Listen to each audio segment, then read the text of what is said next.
In the second book of Chronicles, the Bible recounts a devastating moment in history, the total destruction of Jerusalem.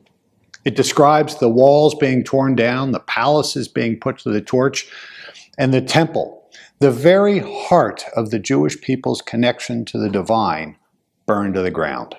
The survivors were carried into exile in Babylon, leaving behind a land that was silent and desolate. Psalm 137 captures the raw emotion of this displacement.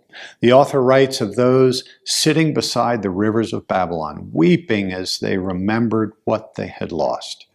Their captors demanding that they sing their joyful hymns, but they cried out, "How can we sing the songs of the Lord while in a pagan land?" It's a haunting question. And if we look closer, it's the exact same question we are meant to ask ourselves during the Lenten season. If you've ever felt like your spiritual life was in exile, stay with me, because we're going to look at how the symbolic language of this psalm offers a practical way back to peace.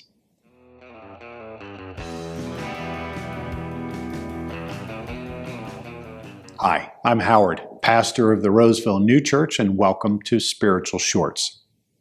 As we proceed through this Lenten season, we might recognize this pagan land in our own lives. It isn't a physical place, it's a state of mind. When we find ourselves driven by external pressures, material anxieties, or the walls that we've built around our hearts, we're in exile. We are far from the Jerusalem of inner peace. We might still go through the motions of faith, but the temple within us, our inner sanctuary, it feels like it's been reduced to ash. And this is where we must look at the symbolic language of the Bible. The Word, it's a mirror. It isn't just a history of the past, it's a map of your present. In the Gospel of John, Jesus points back to the strange moment in the wilderness. He says, "As Moses lifted up the bronze snake on a pole, so the Son of Man must be lifted up." To a modern rational mind, a bronze snake seems like an odd choice for a divine symbol. In fact, for some, it may make you think of the golden calf in the book of Exodus. But in the symbolic language of Scripture, a snake represents our most external sensory way of thinking, the part of us that only believes what we can touch, see, and taste. Spiritually, this tells us that when we are bitten by the toxins of selfishness or resentment, the remedy isn't to suppress our humanity. It's to lift it up. To lift up the Son of Man is to take the literal earthly stories of our lives and see them in a higher light. The literal meaning is not the destination. It's the doorway to a deeper reality. We often hear the words, "For God so loved the world that he gave his only Son." Many have been taught to view this as a legal transaction, a debt paid to satisfy a judgment. But in the letter to Ephesians, Paul offers a more dynamic view. He describes a God who is rich in mercy. This shifts our understanding of law. Divine law isn't about controlling your behavior from the outside. It's about transforming you from the inside out. The Lord's teachings were never just about the surface actions. You see, in the symbolic language of the word, the commandment, "Do not murder," is the doorway to a deeper truth about the hatred that we harbor. "Do not commit adultery" is a guidepost pointing towards the intentions of our will.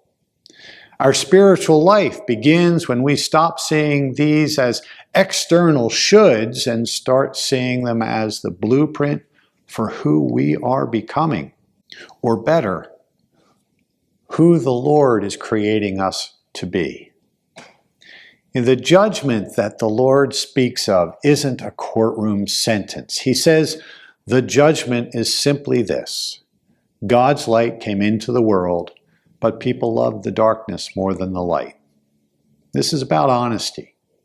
If we stay stuck in a literalist view of life, judging others by their outward appearance while ignoring our own inner motives, we are choosing the shadows.